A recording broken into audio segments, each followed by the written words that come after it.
अस्सलाम वालेकुम नाजरीन, मैं अब्दुल जब्बार सुमरो हाज़िर हूँ आपके programme behind the news with Abdul Jabbar Soomro के साथ। तो शुरू करते हैं आज की ख़बरें और उन पर तबसरे। तो सबसे पहले कल डीआई खान में एक सानिया हुआ। दहशत गर्दों ने पाक फ़ौज के एक कैंप पर हमला किया और उस बिल्डिंग को बारूद से उड़ा दिया, जिसके नतीजे में 23 फ़ौजी जवान शहीद हो गए। उसके बाद आर्मी ने इलाके में सर्च किया और दहशत गर्दों का पीछा करके उनको वासिले जहन्नम किया और तकरीबन 17 दहशत गर्द मारे गए एक हमले में, और एक दूसरे हमले में 5 दहशत गर्द अलग से मारे गए। अब वहाँ पर सख्त सर्चिंग हो रही है और ये इलाके डीआई खान का इलाका हो गया, ऊपर खैबर के इलाके हो गए, ये बड़े ख़तरनाक होते जा रहे हैं। जिस तरह मौलाना फजल रहमान ने भी कहा था कि हमें बाहर निकलने में भी दिक्कत हो रही है, हम जलसे भी नहीं कर सकते, ना हमारे कोई कारकुन बाहर कुछ कर सकते हैं। तो ये सूरत हाल बहुत बड़ी संगीन सूरत हाल हो रही है। और इस पर पीएमएल नून के सूबाई रहनुमा अमीर मकाम ने भी कहा है कि केपी में हालात ख़राब हैं और बलूचिस्तान में यहाँ इंतखाबात कैसे होंगे, इस पर सवाल उठा दिया है। तो ऐसे हालात में केपी और बलूचिस्तान में जो सूरत हाल ख़राब है, उस पर देखा जाए तो ये आम इंतखाबात पर सवालिया निशान लग गया है कि 8 फरवरी को इंतखाबात होंगे या नहीं होंगे। और उसमें भी महज 3 दिन बाकी रह गए हैं कि 3 दिन तक उसका इंतखाबी शेड्यूल यानी 16 दिसंबर से पहले इंतखाबी शेड्यूल आना चाहिए अगर इंतखाबात हुए। लेकिन बाखबर ज़राए ने खबर दी है कि इलेक्शन कमीशन सुप्रीम कोर्ट में वापस जाना चाह रहा है ताकि इंतखाबात फरवरी से 1 महीना आगे यानी मार्च तक ले जाया जाए, क्योंकि हालात बहुत ख़राब हैं और इंतज़ामिया वगैरह आर्मी वगैरह मुकर्रर करने में और दीगर चीज़ों में बड़ा टाइम लगेगा, इसलिए उन्हें मज़ीद टाइम दिया जाए। उसके अलावा बर्फ़बारी अभी तक नहीं हुई, बर्फ़बारी देर से होगी तो ज़ाहिर है फिर इन इलाकों में केपी में और बलूचिस्तान के कुछ इलाकों में बर्फ़ की वजह से लोग बाहर नहीं निकल पाएंगे। तो इंतखाबात में काफ़ी मसाइल जन्म ले रहे हैं और इस पर सवालिया निशान उठ गया है। और अब ये देखना ये है कि ये काजी फ़ायद ईसा ने जो कहा था कि ये पत्थर पे लकीर है, तो क्या उस पर वो खड़े रहेंगे या इलेक्शन कमीशन की सिफारिशात पर अमल करेंगे जो वो करने जा रहे हैं। तो अब देखें, एक दो रोज़ में सारी सूरत हाल वाज़ेह हो जाएगी। आसफ अली ज़रदारी साहब ने भी एक आसमा शिराजी के को प्रोग्राम में एक इंटरव्यू दिया था, उसमें भी उन्होंने कहा था कि अगर इंतखाबात हफ्ता 10 दिन आगे चले गए तो कोई क़यामत नहीं आएगी। तो इसका मतलब है कि तमाम फ़रीक़ैन इंतखाबात को आगे ले जाने के मूड में हैं और ये सारे चाहते हैं कि इंतखाबात आगे हों। तो ये सूरत हाल है। दूसरी तरफ आज सुप्रीम कोर्ट में फौजी अदालतों के केस में 5 रुकनी बेंच ने समाअत की, जिस पर लतीफ़ खोसा ने जस्टिस तारिक मसूद पर एतराज़ किया, लेकिन उसको एक नहीं सुनी गई और आज का फैसला महफूज कर लिया गया है। वो बता दिया गया बाद में कि एसटी आर्डर दे दिया गया है सुप्रीम कोर्ट के 3 रुकनी बेंच के फैसले पर, जिसने फौजी अदालतों को कलअदम करार दिया था। तो अब फौजी अदालतें अपना काम करेंगी और पिटीशन अब समाअत होगी जनवरी में जाकर। तो यूँ फौजी अदालतों को दोबारा काम करने की मशरूत इजाज़त दे दी गई है कि वो कोई हतमी फैसला जारी नहीं करेंगी, ताहम अदालतें अपनी कार्रवाई जारी रखेंगी। तो ये बहुत बड़ा धचका है 9 मई के उन वाक़यात करने वालों के ख़िलाफ़, पीटीआई के उन जो अस्करी पसंद लोगों के ख़िलाफ़ ये बहुत बड़ा एक धचका साबित होगा। उसके अलावा आज अडयाला जेल में साइफ़र केस की भी समाअत हुई, जिसमें इमरान खान और शाह महमूद कुरैशी दोनों पर साइफ़र केस में फ़र्द जुर्म आयद कर दी गई है। दोनों मुल्ज़मान ने फ़र्द जुर्म से इनकार किया, ताहम फ़र्द जुर्म हो गई और जज ने ऐलान किया कि कल से इस केस का बाकायदा ट्रायल शुरू हो जाएगा। तमाम गवाहान को कल से पेश करने का अमल शुरू हुआ, जिस तरह ये पहले हुआ था। तकरीबन 3-3 गवाह रोज़ के रोज़ आएंगे और अपनी गवाही देंगे और उन पर जरह होगी। तो ये सिलसिला जो दोबारा शुरू हो रहा है और इसको तकरीबन 1 महीने में मुकम्मल करना है, तो ये 15 जनवरी तक अब फाइनल हो जाएगा, क्योंकि 1 महीने की इसमें अब डिले हो चुकी है। उसके अलावा इलेक्शन कमीशन ने भी आज जेल में इमरान खान के तौहीन इलेक्शन कमीशन केस की समाअत की, जिसमें इसके साथ असद उमर भी थे शामिल और फवाद चौधरी भी शामिल हैं, उनके वकला भी मौजूद थे। लेकिन आज फ़र्द जुर्म आयद नहीं की गई और केस को अगली समाअत तक मुलतवी कर दिया गया है। तो अब देखा जाए कि इमरान खान को सारे केसेस में آگے لایا جا رہا ہے، اور دوسری طرف عدت میں شدت والا کیس بھی جو ہے شروع ہوگا، اس میں بھی فرد جرم اگلی سماعت پر ہونے جا رہی ہے۔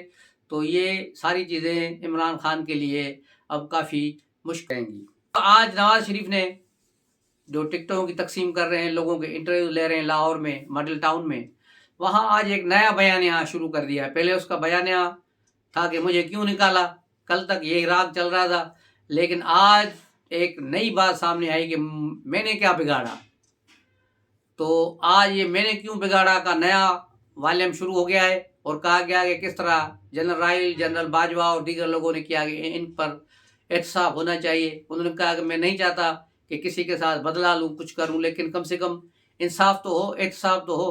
تو اس کا مطلب ہے نواز شریف چاہتے ہیں کہ پرانی پٹڑی پر چلیں گے، اور انتخابات تک ان کی یہ جو ہے بیانیہ جاری رہے گا، تاکہ انتخابات میں لوگوں کو اپنے طرف راغب کیا جا سکے۔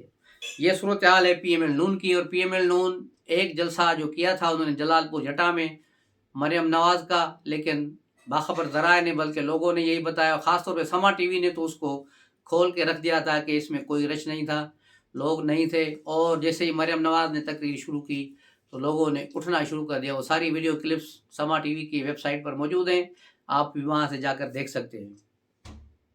اس کے علاوہ بلاول بھٹو کی بات کریں، بلاول بھٹو کل گجرانوالہ میں گرجے، انہوں نے نواز شریف پر تاک کر نشانے لگائے، اور ایک اچھا کراؤڈ جمع کرنے میں وہ ہو گئے تھے کل کامیاب، اچھا خاصا تھا گجرانوالہ میں، اور خاص طور پہ پنجاب میں پیپلز پارٹی کے حوالے سے، کیونکہ سب لوگوں کو یہی نظر آ رہا ہے کہ پیپلز پارٹی پنجاب میں بہت ہی کمزور ہو چکی ہے، لیکن اس کے باوجود جو پیپلز پارٹی کو متحرک کیا گیا، اس سے پہلے بھی لاہور میں صرف ورکر کنونشن تھا ورکروں کا، تو وہ بھی اچھا خاصا اس میں رش تھا، اور یہ بھی تقریباً یہ کراؤڈ جو تھا چارج کراؤڈ تھا، اور یہ ایسا لگ رہا ہے کہ نوجوانوں میں اور جو پیپلز پارٹی کے ورکروں میں ایک نئی جان پڑ گئی ہے بلاول کے آنے کے بعد۔